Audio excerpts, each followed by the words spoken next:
रुचिका आणि रितू दोघेही लगेच बाहेर आल्या आणि राजला आत घेऊन गेल्या. रितूने रिहानला फोन करून सगळी हकीकत सांगितली. ते ऐकताच रिहान घाबरून म्हणाला, "काय? भैया उन्हात उभे होते? मी आत्ताच येतो." काही वेळातच रिहान आला आणि सगळे राजला हॉस्पिटलला घेऊन गेले. रिहाने आकृतीला विचारलं, "हे सगळं कसं झालं?" आकृतीने सुरुवातीपासून शेवटपर्यंत सगळं सांगितलं. रिहान कपाळावर हात मारत म्हणाला, "यांना उन्हाची ॲलर्जी आहे आणि खरं सांगायचं तर बॉस, माझा भाऊ कधीच खोटं बोलत नाही." रिहानने आकृतीला निशाबद्दल सगळं सांगितलं. ते ऐकून आकृतीला खूप वाईट वाटलं. ती राजला चुकीचं समजत होती, पण आता तिला सत्य कळलं होतं. डॉक्टरांनी सांगितलं, राजला आधीपासूनच उन्हाची ॲलर्जी आहे. सलग 3 तास उन्हात उभं राहिल्यामुळे ॲलर्जी वाढली आणि तो बेशुद्ध झाला. औषध दिलं आहे, थोड्या वेळात तो ठीक होईल. थोड्याच वेळात राजला शुद्ध आली. सगळ्यात आधी आकृती आत गेली आणि रागाने राजकडे पाहू लागली. राज डोळे मिटून म्हणाला, "मी आजारी आहे, आता भांडू शकत नाही. नंतर ये. आता जा." आकृती तोंड पाडून म्हणाली, "सॉरी." राज हलक्या आवाजात म्हणाला, "ठीक आहे, आता जा." पण आकृती जवळची खुर्ची ओढून बसली आणि म्हणाली, "मी कुठेच जाणार नाही, इथेच बसणार आहे. बोल, काय करशील?" राजला तर हेच हवं होतं की आकृती त्याच्याजवळ राहावी. तो हसला. थोड्याच वेळात रिहान, रुचिका आणि रितू आत आले आणि राजची चौकशी करू लागले. नंतर सगळे त्याला घरी घेऊन गेले. आकृती, रुचिका आणि रितूही त्याच्यासोबतच होत्या. काही वेळाने रुचिका आकृतीला म्हणाली, "आकृती, तू इथेच थांब, आम्ही दोघी रूमवर जातो." आकृती भुवया उंचावत म्हणाली, "मी का थांबू? मी सुद्धा येणार." रुचिका थोडं नाटक करत म्हणाली, "तू इथेच राहणार आहेस, कारण हे सगळं तुझ्यामुळेच झालंय." आकृतीने राजकडे रागाने पाहिलं तर राज दात दाखवून हसला. जाताना रुचिका म्हणाली, "आणि हो, उद्या रिहान सोबत कॉलेजला ये." आकृतीने लहान मुलीसारखी मान हलवली. रिहान आनंदाने म्हणाला, "वाव, आज बॉस आमच्यासोबतच राहणार." आकृती रिहानकडे पाहून हसली, पण राजकडे पाहून तोंड वाकडं केलं. राज मात्र आकृती जवळ असल्यामुळे खुश होता. रिहान आणि आकृती बाहेर गेले तेव्हा राजने भरतला फोन केला आणि आकृती इथेच आहे असं सांगितलं. भरत म्हणाला, "ती खुश असली पाहिजे, जिथे असेल तिथे सुरक्षित असली पाहिजे आणि मला तुझ्यावर पूर्ण विश्वास आहे." राजने थोडा वेळ भरतशी बोलून फोन ठेवला. तो बाहेर जायला उठलाच होता तेवढ्यात रिहान आणि आकृती परत आले. यावेळी त्यांच्या हातात कॅरम होता. आकृती राजच्या बेडवर चढली आणि कॅरम मध्ये ठेवत म्हणाली, "आज कुठेही जायचं नाही, आमच्यासोबत बसून कॅरम खेळायचं." राज डोळे मोठे करत म्हणाला, "माझ्याकडे या सगळ्यांसाठी वेळ नाही." आकृती उठून दोन्ही हात कमरेवर ठेवून थोडी पुढे झुकत म्हणाली, "आणि उन्हात उभं राहायला वेळ होता, हो ना?" राज गप्प झाला. आकृती म्हणाली, "आमच्याकडेही फालतू वेळ नाही. चल बस इथे." दोघांना असं भांडताना पाहून रिहान तोंड दाबून हसू लागला. राज बसताच आकृती म्हणाली, "रिहान, गेम सुरू करूया." रिहान लगेच म्हणाला, "येस बॉस." कॅरममध्ये राजने दोघांनाही हरवलं तेव्हा आकृती हसत म्हणाली, "यात काय मोठी गोष्ट आहे, यावेळी तू हरणारच." राजने आकृतीला पाहत म्हटलं, "चॅलेंज?" आकृती क्षणाचाही विचार न करता म्हणाली, "चॅलेंज." पुन्हा एकदा गेम सुरू झाला, पण यावेळी वेगळंच घडलं. राज हरायला लागला आणि आकृती व रिहान जिंकत होते. राजला काहीच कळेना, म्हणून तो दोघांकडे बारकाईने पाहू लागला. आकृतीची चाल असताना रिहान एक कॉईन उचलून स्वतःकडे ठेवायचा आणि रिहानची चाल असताना आकृती तो कॉईन ठेवायची. आता राजला कळून चुकलं होतं की दोघं कसं जिंकत आहेत, पण आता काहीच करता येणार नव्हतं, कारण फक्त क्वीन उरली होती आणि तीही आकृतीनेच घेतली. ती उड्या मारत म्हणाली, "पाहिलंस, मी म्हणाले होते ना आम्हीच जिंकणार." राज उठून म्हणाला, "चिटिंग करून तर कुणीही जिंकू शकतं. तुम्ही दोघं एकसारखेच आहात, एक नंबरचे चीटर."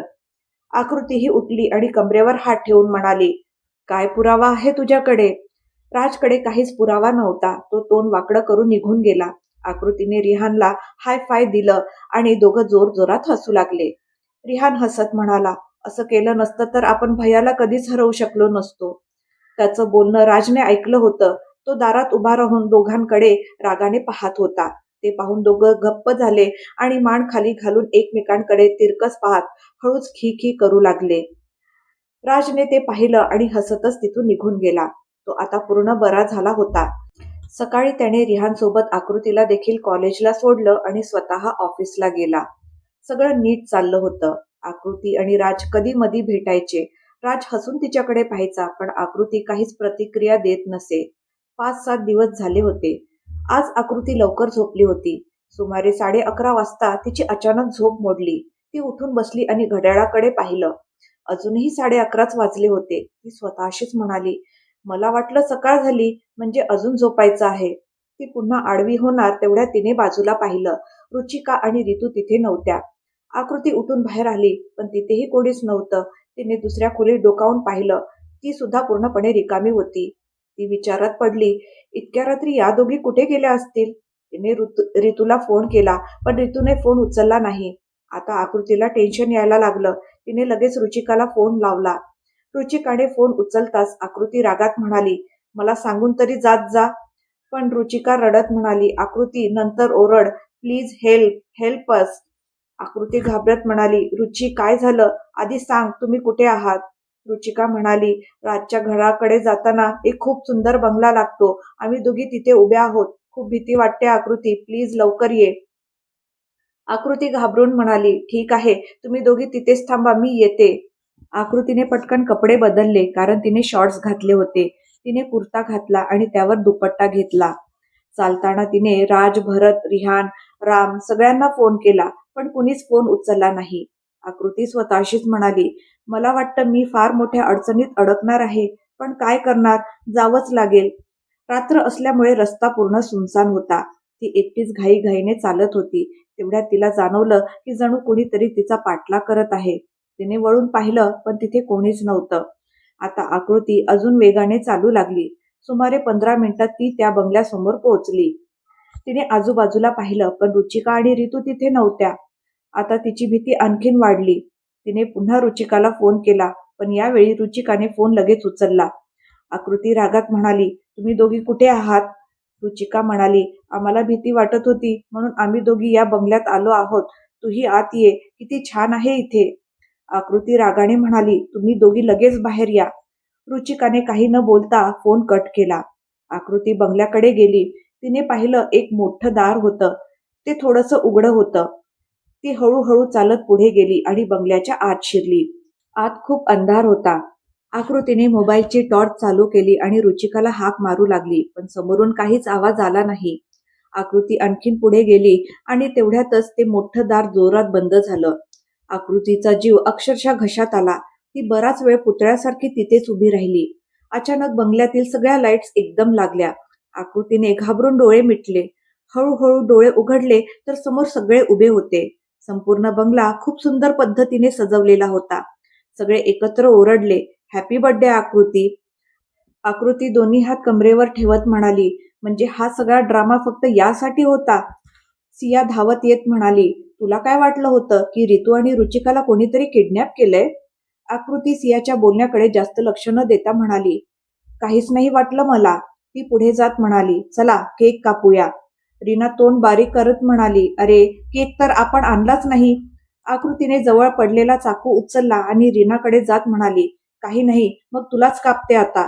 रीना घाबरून तिथून पळत केक जवळ उभी राहिली आणि म्हणाली, नाही नाही, केक आणलाय आम्ही तुझ्यासाठी, तूच काप. रीना घाबरत बोलली आणि सगळे जोरजोरात हसू लागले.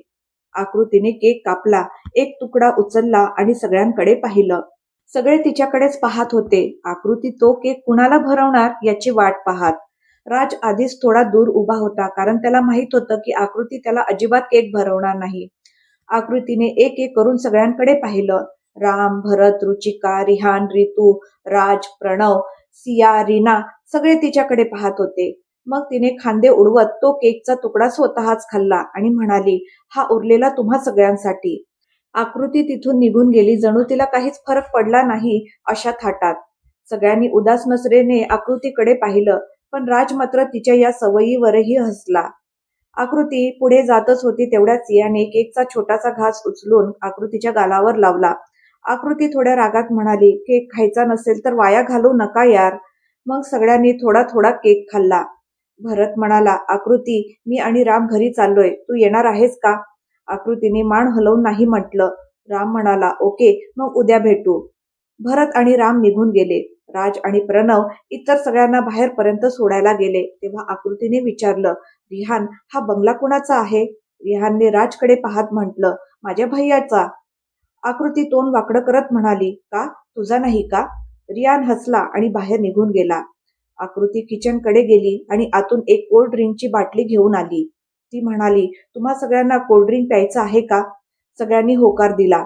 आकृतीने 5 ग्लासमध्ये कोल्ड ड्रिंक ओतून सगळ्यांना दिलं. सगळ्यांनी एका घोटात ग्लास रिकामे केले. तेवढ्यात रिहानही तिथे आला. आकृतीने त्यालाही एक ग्लास दिला. रिहान ग्लास तोंडाजवळ नेताच त्याचे डोळे मोठे झाले. त्याने आजूबाजूला पाहिलं. सगळ्यांचे ग्लास आधीच रिकामे होते. रिहान स्वतःशीच पुटपुटला, आता सुरू होणार गर्ल्स ड्रामा. राज सगळ्यांजवळ आला. सगळ्या मुली जोरजोरात हसत एकमेकींशी बोलत होत्या. राजने रिहानला विचारलं, ह्या सगळ्यांना काय झालंय? रिहान डोळे फिरवत म्हणाला, भैया यांनी कोल्ड्रिंकमध्ये मिसळलेली वोडका पिऊन टाकली आहे. एक एक ग्लास चढवला आहे सगळ्यांनी. हे ऐकताच राजने कपाळावर हात मारला. आकृती उभी राहून म्हणाली, डीजे लावा, मला नाचायचं आहे. तिच्यासोबत सगळ्याच मुली उठल्या आणि डीजे लावायला सांगू लागल्या.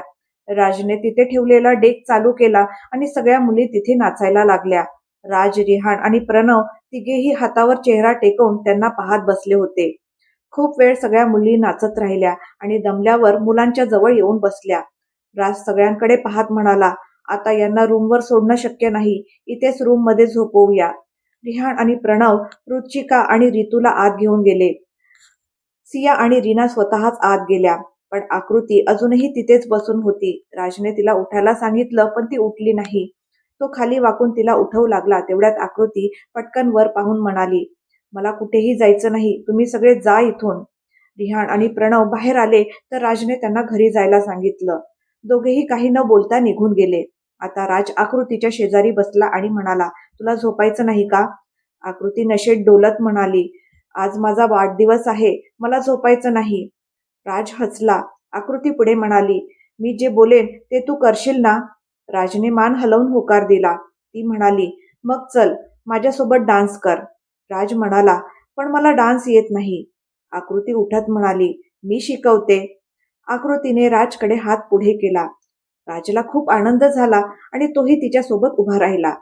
आकृतीने एक हात राजच्या खांद्यावर ठेवला आणि राजचा हात धरून तो आपल्या कमरेवर ठेवला. पण राजने पटकन आपला हात तिच्या कमरेवरून काढून घेतला. आकृती म्हणाली, अरे वेड्या, डान्स असंच करतात. राज तिच्यापासून दूर होत म्हणाला, नाही, मला नाही करायचा डान्स. आकृती तोंड पाडून सोफ्यावर बसली. काही वेळ कोणीच काही बोललं नाही. पण आकृती कशी शांत बसणार? ती पुन्हा म्हणाली, मला भूक लागली आहे. राज हसत म्हणाला, सांग, काय खाणार आहेस? मी घेऊन येतो. आकृती म्हणाली, मला मॅगी खायची आहे, आत्ताच्या आत्ता. राज उठत म्हणाला, तू इथेच बस, मी बनवून आणतो. इथून हलायचं नाही. आकृतीने लहान मुलीसारखी आपली छोटीशी मान हलवली. राज किचनमध्ये जाऊन मॅगी बनवत होता. तेवढ्यात त्याला मागून कुणाची तरी चाहूल लागली. तो वळून पाहतो तर आकृती तिथे उभी राहून दात दाखवत हसत होती. राज तिला रागाने पाहत म्हणाला, मी तुला तिथेच थांबायला सांगितलं होतं ना? आकृती राज जवळ आली आणि ओट्यावर बसून त्याच्याकडे पाहत म्हणाली, तू इतका चांगला का आहेस? प्लीज, इतका चांगला राहू नकोस. राज म्हणाला, नाहीतर काय? आकृती म्हणाली, नाहीतर मी तुझ्यावर खूप खूप जास्त प्रेम करू लागेन. राजने आश्चर्याने आकृतीकडे पाहिलं. ती स्वतःच्याच विचारात गुंग होती. आकृती बोट वळवत म्हणाली, आत्ताच एवढं प्रेम आहे, मग पुढे अजून वाढेल. राजच्या चेहऱ्यावर एक वेगळं समाधान पसरलं. पण त्याला माहित होतं, आकृती हे सगळं नशेत बोलत आहे. शुद्धीत असताना ती कधीच असं बोलली नसती. राजने मॅगी बनवून डायनिंग टेबलवर ठेवली. आकृती जाऊन मॅगी खाऊ लागली. राज म्हणाला, तू मॅगी खातोपर्यंत मी बाकी सगळ्यांना पाहून येतो. आकृतीने मान हलवून होकार दिला. काही वेळाने राज परत आला तेव्हा आकृती पाण्याचा ग्लास हातात धरून म्हणाली, तुमच्याकडचं पाणी विचित्र लागतंय. राज म्हणाला, आण, मला दाखव. आकृतीने जवळजवळ पूर्ण ग्लास पिऊन टाकला होता. थोडंसं पाणी उरलेलं ते राजकडे दिलं. राजने ते वास घेऊन पाहिलं आणि कपाळावर हात मारत म्हणाला, हे लोक सगळ्याच गोष्टींमध्ये अल्कोहोल मिसळतात. राज लगेच रवीला फोन करून म्हणाला, तुम्ही इथे कोल्ड्रिंक आणि पाण्यात सुद्धा अल्कोहोल मिसळता, आत्ताच्या आत्ता आत या सगळे. असं म्हणताच 3-4 मुलं आत आली. राजने त्यांना रागात सुनावलं, हे सगळं करता तुम्ही इथे? ते सगळे राजसाठी काम करणारे होते आणि त्याच बंगल्यात राहत होते. एक मुलगा घाबरून म्हणाला, भाऊ, आम्हाला माहित नव्हतं की तुम्ही सगळे अचानक इथे येणार. राज काही न बोलता गप्प राहिला आणि ते सगळे निघून गेले. इकडे आकृती सोफ्यावर चढून राजची नक्कल करत होती. राजने तिला खाली उतरायला सांगितलं, पण ती उतरली नाही. तो तिला पकडायला पुढे गेला तर आकृती खाली उतरून डायनिंग टेबल जवळ गेली. राज तिथे जाऊन आकृतीला पकडून खुर्चीवर बसवत म्हणाला, इथेच बस, उठून कुठेही जायचं नाही, मी तुझ्यासाठी लिंबू पाणी आणतो. काही वेळाने राज परत आला तर आकृती गायब होती. त्याने इकडे तिकडे शोधलं, पण ती कुठेच दिसली नाही. तेवढ्यात एका खोलीतून आवाज आला. तो तिकडे गेला तर आकृती सगळ्यांना उठवत होती. ती रुचिकाला मारत म्हणत होती, उठ ग, नेहमी मला म्हणतेस उशिरा उठते म्हणून, आता स्वतःच उठत नाहीस.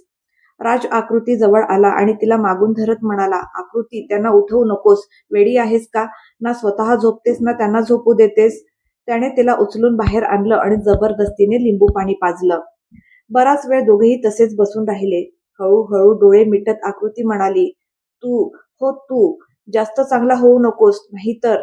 राज म्हणाला, नाहीतर काय? आकृती झोपेच्या अधीन जात म्हणाली, नाहीतर मला तुझ्यावर खूप जास्त प्रेम होईल. राजला वाटलं आकृती झोपली आहे, पण अचानक ती दचकून उठली. तिच्या हातातला काचेचा ग्लास खाली पडून फुटला. आकृती तिथेच गप्प उभी राहिली. राज म्हणाला, काही नाही, हे आपण साफ करून घेऊ, तू चल, झोपायला जा.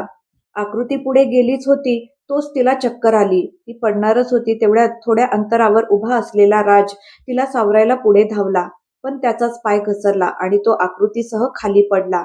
आकृतीचा चेहरा राजच्या छातीवर जाऊन लागला. त्या धक्क्याने आकृती शुद्धीवर आली.